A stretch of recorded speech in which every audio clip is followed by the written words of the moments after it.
Good morning. It is wonderful to be back at the United States Military Academy, the oldest continuously occupied military post in America, as we commission the newest officers in the United States Army. Thank you, General Hagenbeck, for your introduction on a day that holds special meaning for you and the Dean, General Finnegan. Both of you first came to West Point in the class of 1971 and went on to inspire soldiers under your command. You've led this academy to a well-observed recognition. Best college in America.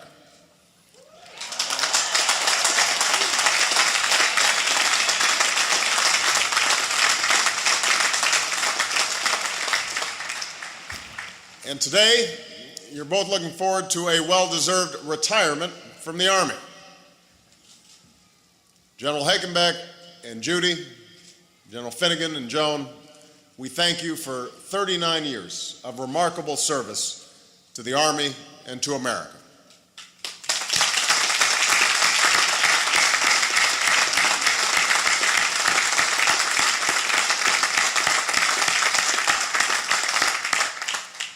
To the Commandant, General Rapp, the Academy staff and faculty, most of whom are veterans, thank you for your service and for inspiring these cadets to become the leaders of character they are today.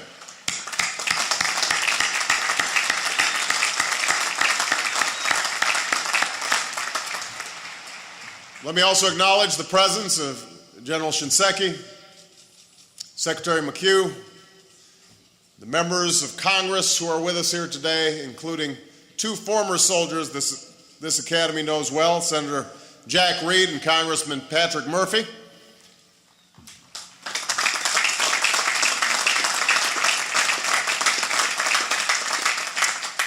To all the families here, especially all the moms and dads, this day is a tribute to you as well. The decision to come to West Point was made by your sons and daughters, but it was you who instilled in them a spirit of service that has led them to this hallowed place in a time of war.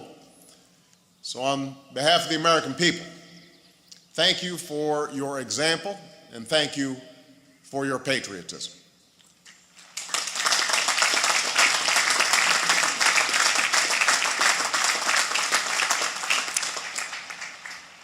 To the United States Corps cadets, and most of all the class of 2010, it is a singular honor to serve as your Commander-in-Chief.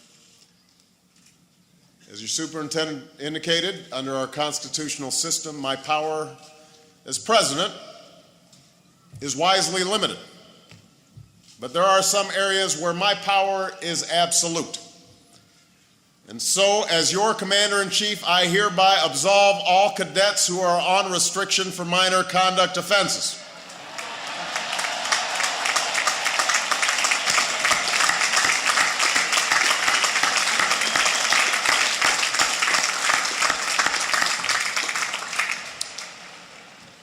I will leave the definition of minor to those who know better. Class of 2010, today is your day. A day to celebrate all that you've achieved in the finest tradition of the soldier scholar, and to look forward to the important service that lies ahead.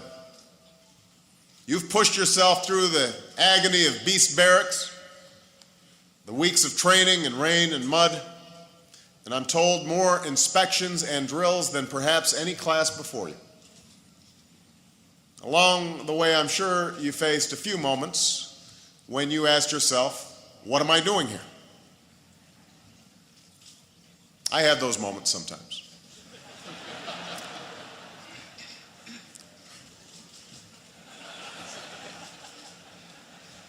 You've trained for the complexities of today's missions, knowing that success will be measured not merely by performance on the battlefield, but also by your understanding of the cultures and traditions and languages in the place where you serve. You've reached out across borders with more international experience than any class in Academy history. You've not only attended foreign academies to forge new friendships, you've welcomed into your ranks cadets from nearly a dozen countries. You've challenged yourselves intellectually in the sciences and the humanities, in history and technology. You've achieved a standard of academic excellence that is without question, tying the record for the most postgraduate scholarships of any class in West Point history.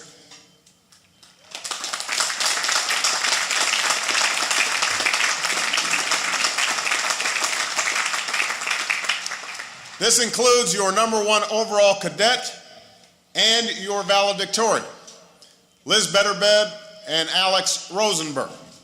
And by the way, this is the first time in Academy history where your 2 top awards have been earned by female candidates.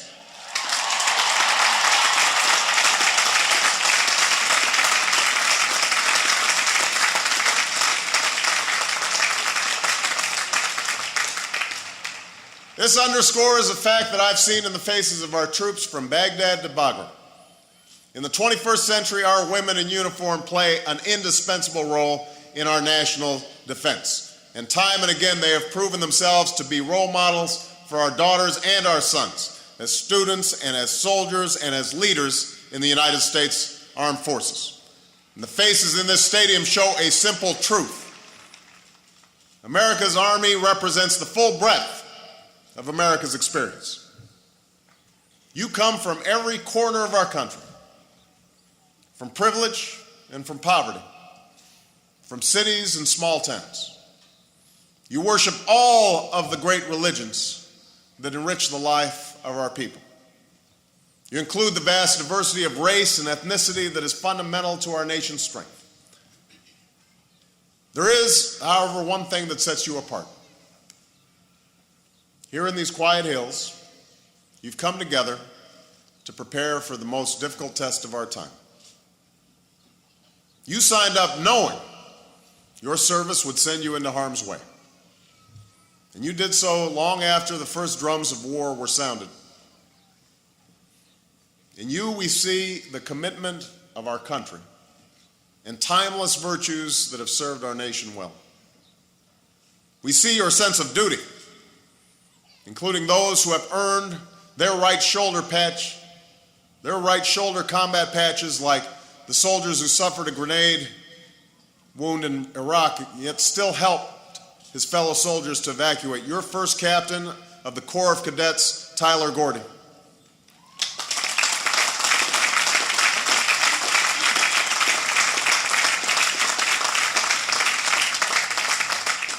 We see your sense of honor in your respect for tradition, knowing that you join a long gray line that stretches through the centuries, and in your reverence for each other, as when the Corps stands in silence every time a former cadet makes the ultimate sacrifice for our nation. Indeed, today we honor the 78 graduates of this academy who have given their lives for our freedom and our security in Iraq and Afghanistan. And we see your love of country, a devotion to America captured in the motto you chose as a class, a motto which will guide your lives of service, loyal till the end. Duty, honor, love of country, everything you have learned here, all that you've achieved here, has prepared you for today. When you raise your right hand, when you take that oath, when your loved one or mentor pins those gold bars on your shoulders, when you become at long last commissioned officers in the United States Army. This is the 9th consecutive commencement that has taken place at West Point with our nation at war. This time of war began in Afghanistan, a place that may seem as far away from this peaceful bend in the Hudson River as anywhere on earth. The war began only because our own cities and civilians were attacked by violent extremists who plotted from a distant place, and it continues only because that plotting persists to this day.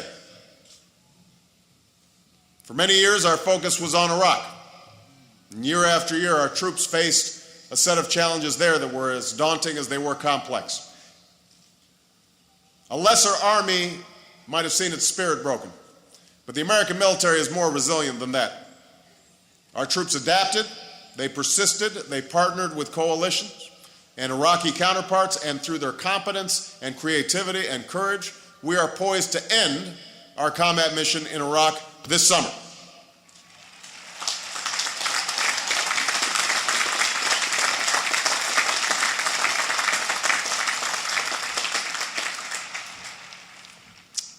Even as we transition to an Iraqi lead and bring our troops home, our commitment to the Iraqi people endures. We will continue to advise and assist Iraqi security forces who are already responsible for security in most of the country. And a strong American civilian presence will help Iraqis forge political and economic progress. This will not be a simple task, but this is what success looks like. An Iraq that provides no haven to terrorists, a democratic Iraq that is sovereign and stable and self-reliant.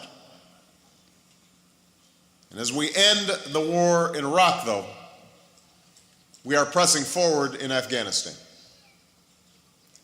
6 months ago, I came to West Point to announce a new strategy for Afghanistan and Pakistan. And I stand here humbled by the knowledge that many of you will soon be serving in harm's way. I assure you, you will go with the full support of a proud and grateful nation. We face a tough fight in Afghanistan. Any insurgency that is confronted with a direct challenge will turn to new tactics. And from Marja to Kandahar, that is what the Taliban has done through assassination and indiscriminate killing and intimidation. Moreover, any country that has known decades of war will be tested in finding political solutions to its problems and providing governance that can sustain progress and serve the needs of its people. So this war has changed over the last 9 years, but it's no less important than it was in those days after 9/11. We toppled the Taliban regime. Now we must break the momentum of a Taliban insurgency and train Afghan security forces. We have supported the election of a sovereign government. Now we must strengthen its capacities. We've brought hope to the Afghan people. Now we must see that their country does not fall prey to our common enemies. Cadets, there will be difficult days ahead. We will adapt, we will persist, and I have no doubt that together with our Afghan and international partners, we will succeed in Afghanistan.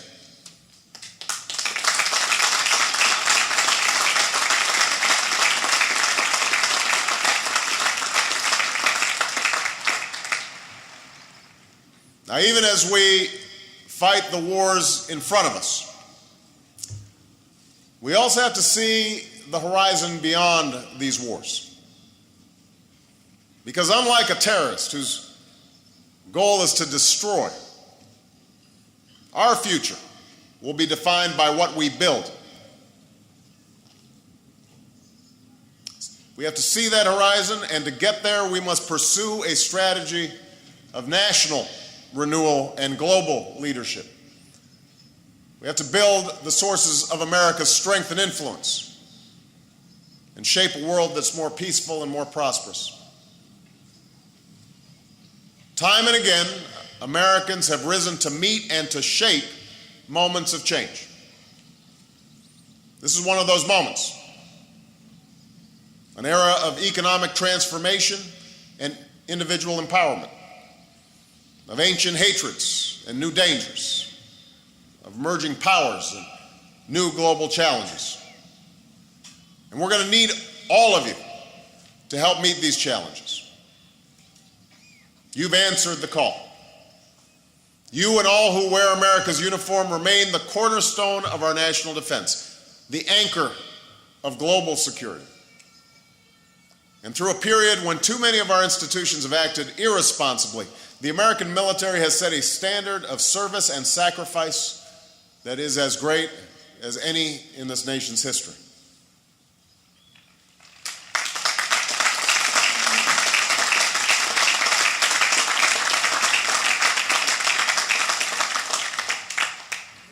Now, the rest of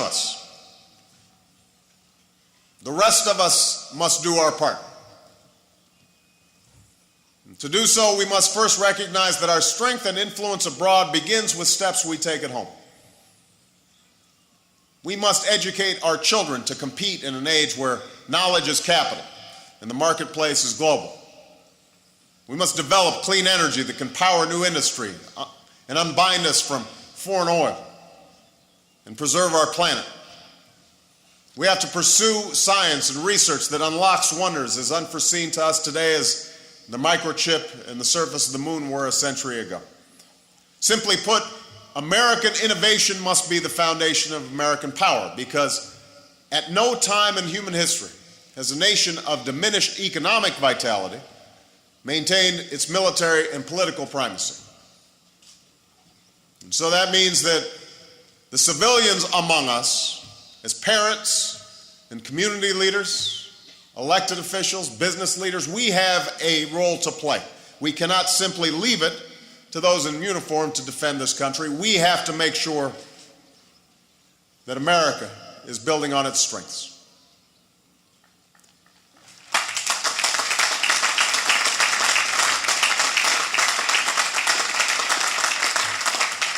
As we build these economic sources of our strength, the second thing we must do is build and integrate the capabilities that can advance our interests and the common interests of human beings around the world. America's armed forces are adapting to changing times, but your efforts have to be complemented. We will need the renewed engagement of our diplomats, from grand capitals to dangerous outposts. We need development experts who can support Afghan agriculture and help Africans build the capacity to feed themselves. We need intelligence agencies that work seamlessly with their counterparts to unravel plots that run from the mountains of Pakistan to the streets of our cities. We need law enforcement that can strengthen judicial systems abroad and protect us here at home.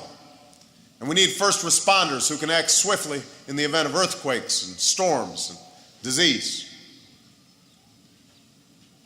The burdens of this century cannot fall on our soldiers alone. It also cannot fall on American shoulders alone.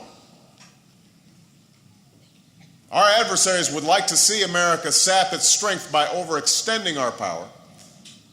And in the past, we've always had the foresight to avoid acting alone. We were part of the most powerful wartime coalition in human history through World War II. We stitched together a community of free nations and institutions to endure and ultimately prevail during a Cold War. Yes, we are clear-eyed about the shortfalls of our international system, but America has not succeeded by stepping out of the currents of cooperation. We have succeeded by steering those currents in the direction of liberty and justice. So nations thrive by meeting their responsibilities and face consequences when they don't. So we have to shape an international order that can meet the challenges of our generation. We will be steadfast in strengthening those old alliances that have served us so well, including those who will serve by your side in Afghanistan and around the globe. As influence extends to more countries and capitals, we also have to build new partnerships and shape stronger international standards and institutions. This engagement is not an end in itself.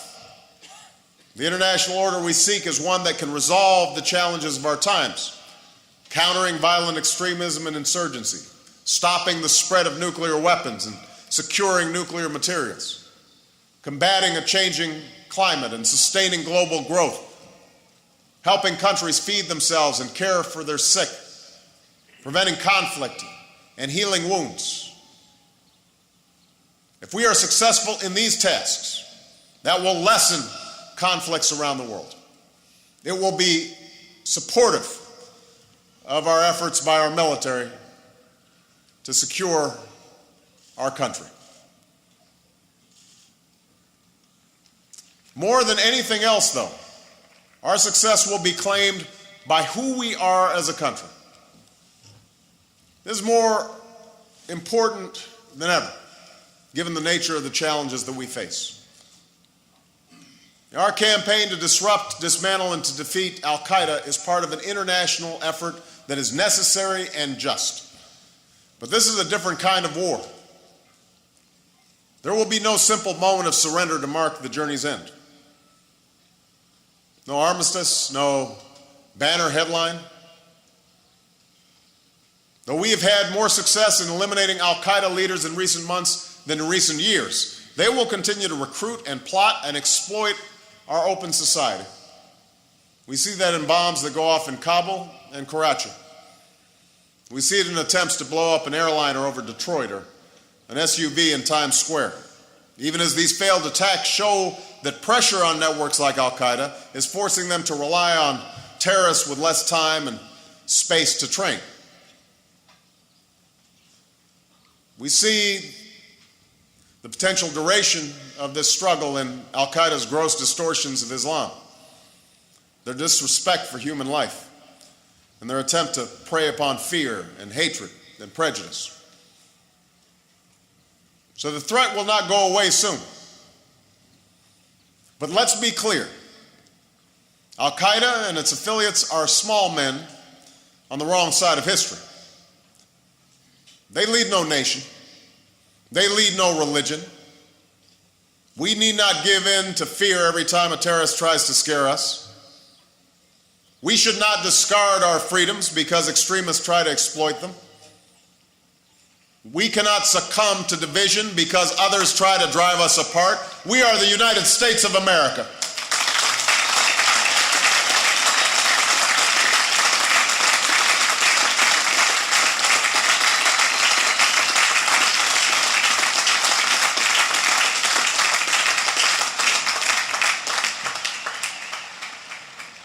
We are the United States of America, and we have repaired our union and faced down fascism and outlasted communism.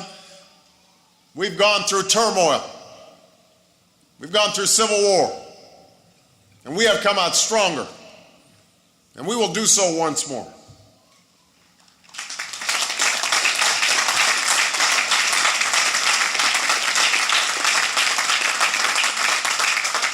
And I know this to be true because I see the strength and resilience of the American people. Terrorists want to scare us. New Yorkers just go about their lives unafraid.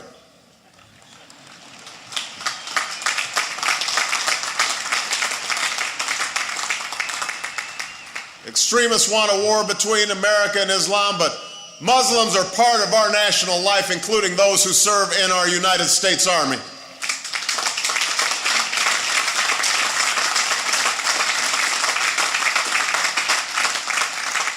Adversaries want to divide us, but we are united by our support for you, soldiers who send a clear message that this country is both the land of the free and the home of the brave.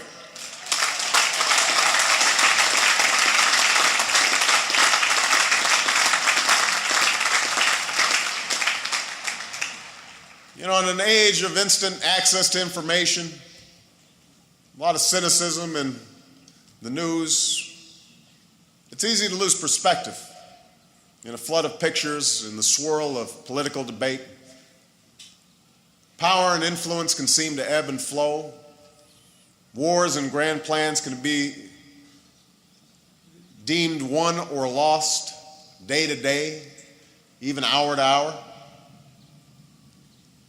As we experience the immediacy of the image of a suffering child or the boasts of a prideful dictator, it's easy to give in to the belief sometimes that human progress is stalled, that events are beyond our control, that change is not possible. But this nation was founded upon a different notion. We believe that all men are created equal, that they are endowed by their Creator with certain inalienable rights, that among these are life, liberty, and the pursuit of happiness. And that truth has bound us together, a nation populated by people from around the globe, enduring hardship and achieving greatness as one people. And that belief is as true today as it was 200 years ago. It is a belief that has been claimed by people of every race and religion in every region of the world. Can anybody doubt that this belief will be any less true, any less powerful 2 years, 2 decades, or even 2 centuries from now? And so a fundamental part of our strategy for our security has to be America's support for those universal rights that form the creed of our founding.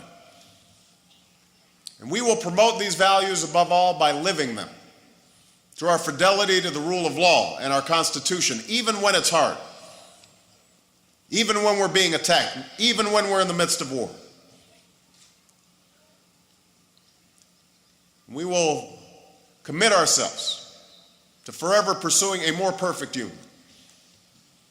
Together with our friends and allies, America will always seek a world that extends these rights, so that when an individual is being silenced, we aim to be her voice. Where ideas are suppressed, we provide space for open debate. Where democratic institutions take hold, we add a wind at their back. When humanitarian disaster strikes, we extend a hand. Where human dignity is denied, America opposes poverty and is a source of opportunity. That is who we are. That is what we do. We do so with no illusions. We understand change doesn't come quick.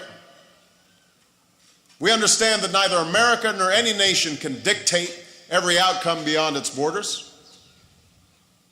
We know that a world of mortal men and women will never be rid of oppression or evil. What we can do, what we must do, is work and reach and fight for the world that we seek.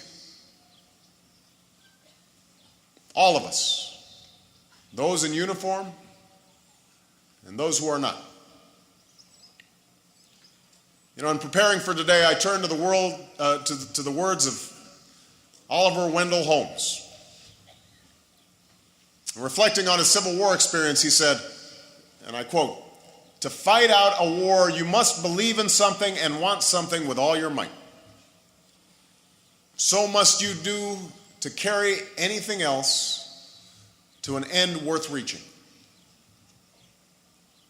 Holmes went on, "More than that, you must be willing to commit yourself to a course, perhaps a long and hard one, without being able to foresee exactly where you will come out."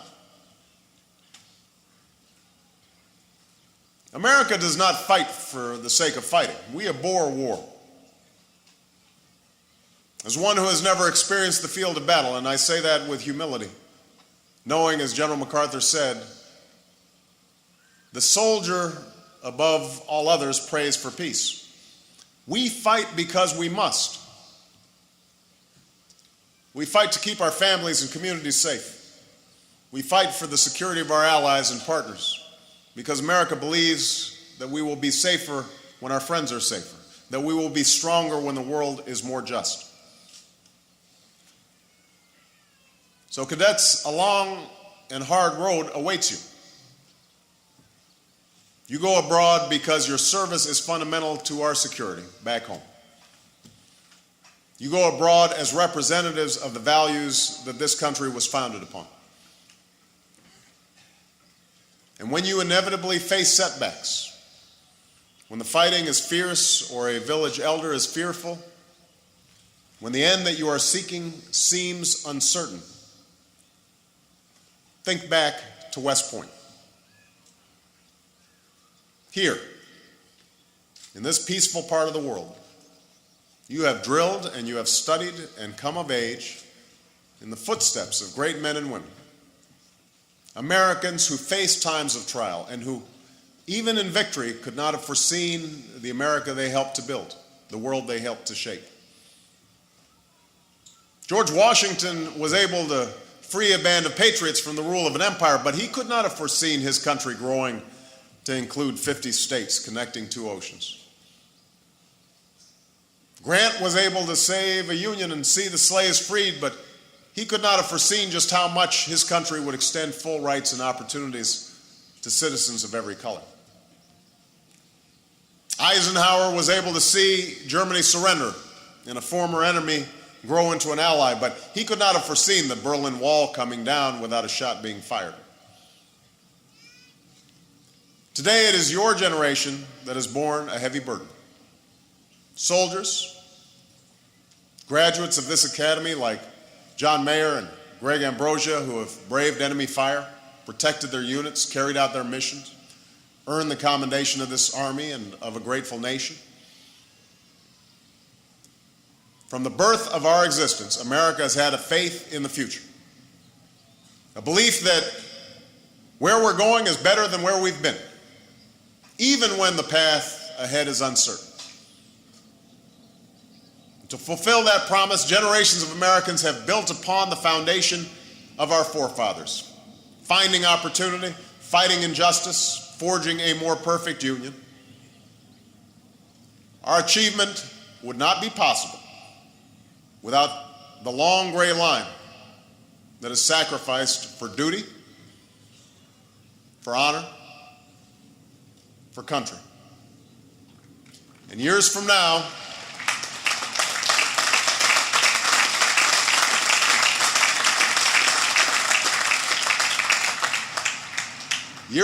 when you return here,